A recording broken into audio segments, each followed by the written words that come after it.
সাবেক প্রধানমন্ত্রী শেখ হাসিনার বেসরকারি শিল্প ও বিনিয়োগ উপদেষ্টা সালমান এফ রহমান ও সাবেক আইনমন্ত্রী আনিসুল হককে গতকাল রাত্রে গ্রেফতার করা হয়েছে।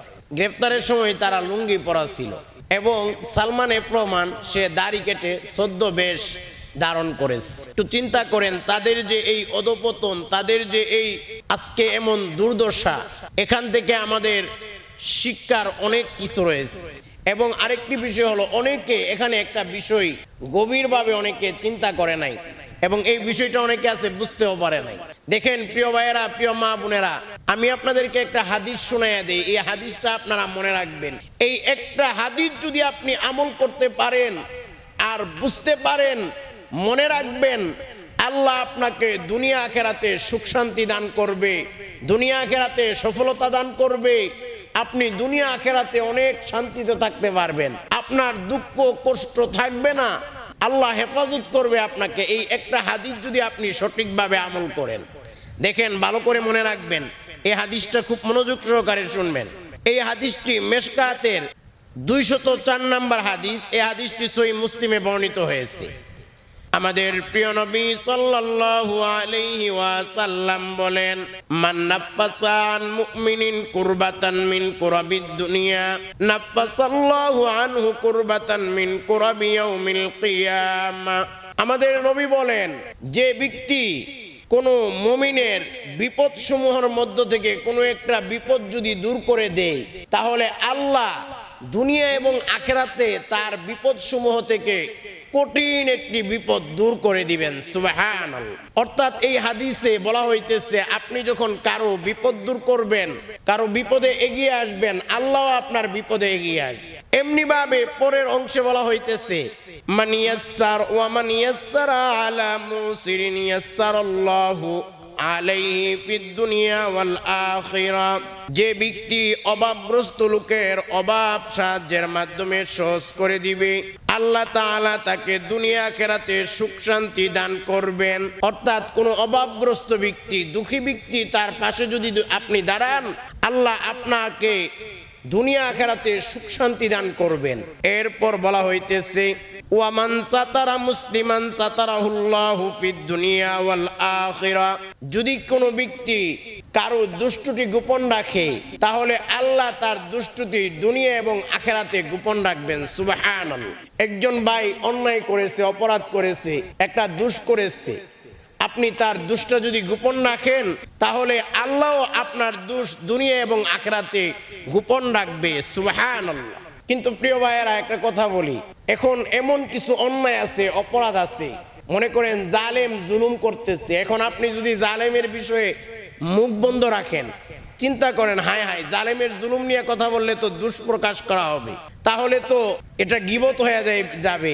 আবার আল্লাহ আমার দুষ্টুটি দুনিয়াতে গোপন রাখবে না। না, বিষয়টা এমন না। জালেম জুলুম করলে জালেমকে সাহায্য করার মাধ্যম হলো জালেমের জুলুমে আপনি বাধা দিতে হবে, কথা বলতে হবে। এই জন্য যারা এমন অন্যায় অপরাধ করেছে, যেগুলো আসলে বিচার না হলে, শাস্তি না হলে অন্যায় অপরাধ আরো বাড়বে, এগুলোর বিচার হতে হবে, শাস্তি হতে হবে। এগুলো দেখে অন্য মানুষও শিক্ষা গ্রহণ করবে। এমনি ভাবে পরের অংশটা অনেক গুরুত্বপূর্ণ, ভালো করে শুনবেন। ওয়াল্লাহু ফি আউনিল আবদি মা কানাল আবদু ফি আউনি আখি। আমাদের নবী বলেন, আল্লাহ তাআলা তার বান্দার সাহায্য সহযোগিতা ততক্ষণ করেন যতক্ষণ সে বান্দা অন্য ভাইয়ের সাহায্য সহযোগিতা করে। অর্থাৎ আল্লাহ মানুষের উপকার ততক্ষণ করে যতক্ষণ এক মানুষ আরেক মানুষের উপকার করে, এক মুমিন আরেক মুমিনের উপকার করে। আপনি কারো উপকার করলে আল্লাহ নিজে আপনার উপকার করবে। অনেকে আছে বলে, আরে তোকে উপকার করছি, তুই তো আমার কিছু করস না। অনেকে আছে উপকার করে, আশা থাকে সেও উপকার করবে না, আপনি ওই আশায় উপকার করবেন না। সে আপনার উপকার করলো কিনা এটা বড় বিষয় না। আপনি যখন কারো উপকার করবেন, আমার নবী বলে আল্লাহ নিজে আপনার উপকার করবে। আপনি যখন কারো প্রয়োজন, আপনি কারো প্রয়োজনে তাকে সাহায্য সহযোগিতা করবেন, আল্লাহ নিজে আপনাকে সাহায্য সহযোগিতা করবে। এমনি ভাবে অন্য এক হাদিসে বলা হয়েছে, যদি কেউ, আল্লাহ অনেক মানুষকে অনেক নিয়ামত দান করেন, এই নিয়ামত দেওয়ার পরে যদি তারা অহংকারী হয়ে যায়, জালেম হয়ে যায়, মানুষেরকে মহাব্বত করে না, মানুষের মধ্যে তার যে দায়িত্বগুলো আছে এগুলো পালন করে না, মানুষকে সাহায্য সহযোগিতা করে না, তখন আল্লাহ ওই নিয়ামত তার থেকে ছিনিয়ে নিয়ে অন্যদেরকে হাতে দিয়ে দেয়। এই জন্য মনে রাখবেন, আপনার টাকা আছে, আপনার ক্ষমতা আছে, আপনার অনেক কিছু করার মতো ক্ষমতা আছে, এগুলো আপনি মানুষের কল্যাণে জনস্বার্থে কাজ করতে হবে। তাহলে আল্লাহ আপনার ক্ষমতাও বাড়ায় দিবে, টাকাও বাড়ায় দিবে, অর্থও বাড়ায় দিবে। আর আপনি যখন ওই ক্ষমতা অপব্যবহার করে মানুষের উপর জোর জুলুম করবেন, আপনি মানুষকে টাকা পয়সা দান সৎকার করবেন না, মানুষের প্রয়োজনে আগে যাবেন না, জনকল্যাণে কাজ না করবেন, তাহলে মনে রাখবেন আল্লাহ আপনার ওই ক্ষমতা, ওই টাকা সব কিছু ছিনিয়ে নিয়ে অন্যের হাতে দিবে। এই জন্য মনে রাখবেন আমরা মানুষের কল্যাণ করতে হবে, উপকার করতে হবে। তো যেই কথাটা বলতেছিলাম, গতকাল রাতে সালমান এফ রহমান, সাবেক প্রধানমন্ত্রী শেখ হাসিনার উপদেষ্টা সালমান এফ রহমান গ্রেফতার হয়েছে, এমনিভাবে আইনমন্ত্রী আনিসুল হক গ্রেফতার হয়েছে। তারা লুঙ্গি পরা, সদ্য বেশি, আর সালমান এফ রহমান সে দাড়ি কেটে একেবারে সদ্য বেশ ধারণ করেছে। দেখেন, একটু চিন্তা করেন, কিছুদিন আগে যখন ক্ষমতায় ছিল তাদের কি পাওয়ার ছিল, প্রভাব ছিল, তাদের তো কোনো কিছুর অভাব ছিল না। এই অল্প কিছুদিনের মধ্যে তাদের এই অবস্থা হলো কেন? এখানে প্রথম বিষয়টা হলো, এখানে আমাদের শিক্ষার বিষয় কি? আল্লাহ আমাদেরকে চোখে আঙ্গুল দিয়া দেখিয়ে দিচ্ছেন যে হে মানব জাতি, মনে রাখবা তোমরা যদি জুলুম করো, নির্যাতন করো, তোমরা যদি তোমাদের দায়িত্বগুলো মানুষের কল্যাণে কাজ না করো, তাহলে তোমাদের এই জুলুম তোমাদেরকে ধ্বংস করবে, তোমাদের অধপতন ডেকে আনবে। যেমন ফেরাউন অনেক জুলুম করেছিল, সেই আবু জাহেল, উতবা সাইবা অনেক জুলুম করেছিল, নমরুদ অনেক জুলুম করেছিল। এই জুলুম, এই অন্যায় অপরাধ তাদেরকে ধ্বংস করে দিছে, ফেরাউনকে ধ্বংস করে দিছে। অন্যায় অপরাধ জুলুম সেই নমরুদকে ধ্বংস করে দিছে, আবু জাহাল, উতবা সাইবাকে এই অন্যায় অপরাধ জুলুম ধ্বংস করে দিয়েছে। ঠিক তেমনি ভাবে এই যুগেও আল্লাহ দেখে দিতেছে, দেখো যারা জুলুম করবে, যারা মানুষের ক্ষতি করবে, যারা মানুষকে শান্তিতে থাকতে দিবে না, তাদের পরিণতি অনেক ভয়ানক হয়। এটা আল্লাহ চোখে আঙ্গুল দিয়ে আমাদেরকে দেখায় দিয়েছে। এই জন্য মনে রাখতে হবে, যখন কেউ জুলুম করে আমাদের মুখ খুলতে হবে, কথা বলতে হবে, অন্যায়ের প্রতিবাদ করতে হবে।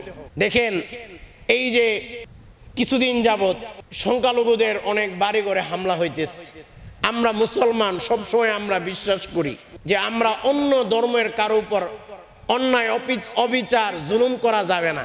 এখানে বিষয়টা হলো, হ্যাঁ, কিছু কিছু হিন্দু ভাইদের বাড়ি ঘরে বা সংখ্যালঘুদের বাড়ি ঘরে হামলা হয়েছে, আবার কিছু কিছু আছে ষড়যন্ত্র সংক্রান্ত। কিন্তু কথা হলো, এটা ওই রকম বেশি না, একেবারে অল্প। কিন্তু এরপরেও আমরা বলি যে অন্য ধর্মের লোকেরা আমাদের সঙ্গে নিরাপদে থাকবে। আমাদের এই বাংলাদেশে আমরা বাঙালি, আমরা সকলে ঐক্যবদ্ধ থাকব, একসাথে চলবো। হোক সে হিন্দু, তার উপর আমরা জুলুম করা যাবে না। এই জুলুম করলে আমাদের পরিণতি ভালো হবে না, অনেক ভয়ানক হবে।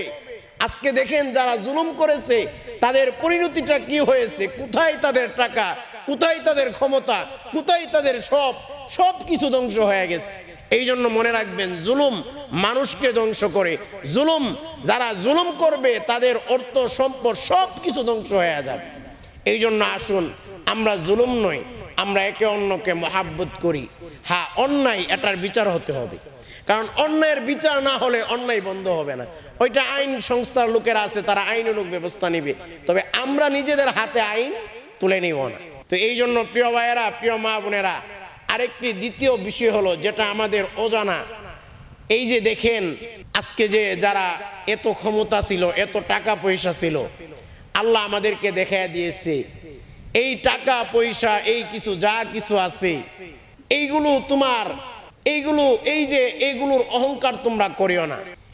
এই সমস্ত অহংকারে তোমরা অন্ধ হয়ে যায় না। যদি অন্ধ হয়ে যাও আর অহংকার করো, অবিচার করো, মানুষের কল্যাণে কাজ না করো, এই যে মনে করেন আপনার টাকা হয়েছে, আপনি মানুষকে সাহায্য সহযোগিতা করবেন, জনকল্যাণমূলক কাজে আপনি অংশগ্রহণ করবেন, কিন্তু আপনি টাকার অহংকারে, ক্ষমতার অহংকারে যদি মানুষের উপর জুলুম করেন, অন্যায় করেন, অবিচার করেন, মনে রাখবেন আপনার এই জুলুম আমাকে আপনাকে ধ্বংস করে দিবে, এই জুলুম ধ্বংস করে দিবে। আল্লাহ দেখেন, আল্লাহ ছাড় দেন কিন্তু ছেড়ে দেন না। আল্লাহর ধরা বড় কঠিন ধরা। আল্লাহ বলে, এ দুনিয়ার মানুষেরা আমি ধরি না, ধরলে আবার ছাড়ি না। একটু চিন্তা করেন, আপনি যদি এই মুহূর্তে মারা যান, কোথায় টাকা থাকবে, কোথায় বাড়ি থাকবে, কোথায় আপনজন থাকবে, কোথায় এই ক্ষমতা থাকবে, সব শেষ। এই জন্য প্রিয় ভাইয়েরা, প্রিয় মা বোনেরা, আসুন প্রিয় ভাইয়েরা, বিশেষ করে আমরা সকলে শান্তিপূর্ণভাবে থাকি। আমরা নিজেদের হাতে আইন তুলে না নেই। আইন যখন আমরা নিজেদের হাতে তুলে নিব, দেশে একটা বিশৃঙ্খল পরিবেশ তৈরি হবে, শান্তি আসবে না। হ্যাঁ, অন্যায় যারা করেছে তাদের বিচার আইনানুগভাবে হবে। তবে আমরা সকলে, আমরা বাঙালি, এটা হলো আমাদের আসল পরিচয়। আমি মুসলমান, হিন্দু ধর্মের আছে, অনেকে অনেক ধর্মের রয়েছে, সকলে আমরা শান্তিপূর্ণভাবে বাস করব। আমাদের বাংলাদেশে কখনো তেমন সাম্প্রদায়িক কোনো কিছু হয় নাই। আমরা সকলে একসাথে বসবাস করি। আর এটাতে আমরা মনে করি, আমরা যদি সকলে আমাদের এই বাংলাদেশে মিলেমিশে একসাথে থাকি, জোর জুলুম অন্যায়কে আমরা না বলি, অন্যায় জোর জুলুমকে আমরা যদি প্রশ্রয় না দেই, তাহলে আমাদের এই বাংলাদেশ সোনার বাংলাদেশ হবে। দুনিয়া আখিরাতে আমরা সফলতা, কামিয়াবি অর্জন করতে পারবো। আল্লাহ রব্বুল আলামিন আমাদের দেশকে, আমাদের সকলকে আল্লাহ যেন হেফাজত করেন সব ধরনের ষড়যন্ত্র থেকে, চক্রান্ত থেকে। আমরা সেই দোয়াই সবসময় করি, আল্লাহ আমাদের সকলকে সুখে শান্তিতে দুনিয়া আখিরাতে আমরা যেন দুনিয়াতে থাকতে পারি এবং আখিরাতে যেন আমরা জান্নাতের অধিবাসী হইতে পারি। আল্লাহ যেন আমাদের মুমিন মুসলমানকে জান্নাত দান করেন।